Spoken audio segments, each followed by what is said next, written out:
Okay, sign ડીએલએમની વાત કરીએ તો જે ડેફિનેટલી જે સ્ટ્રક્ચર છે હજી પણ વીક છે. સ્ટોક્સ કન્ટિન્યુઅસ આપણે જોઈએ છે ફોલ થયો છે સ્ટોક.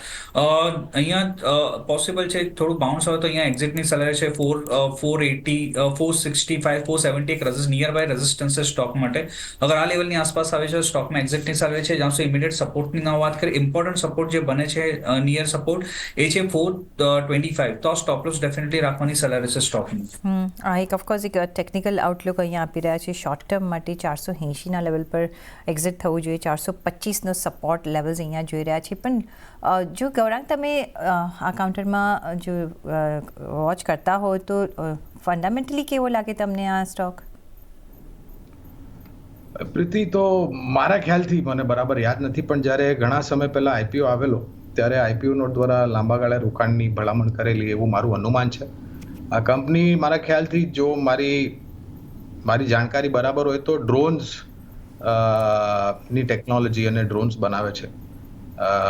રક્ષા ક્ષેત્ર તરફથી તમને નિજી ક્ષેત્રની કંપનીઓ અને સરકારી કંપનીઓને ઓર્ડર અહીંયાથી આગળ જતા ઘણા બધા મળશે. રક્ષા સેક્રેટરી, ડિફેન્સ સેક્રેટરીએ હાલમાં જ ટિપ્પણી કરેલી. બેંગ્લોરમાં ઇન્ડિયન એરો શો હાલમાં ચાલી રહ્યો છે, ત્યાં આગળ બી જે ટિપ્પણીઓ કરી છે રક્ષા ક્ષેત્રને લઈને, ઓર્ડર્સને લઈને, નિરંતર ઓર્ડર આવે એવું પૂરું અનુમાન છે.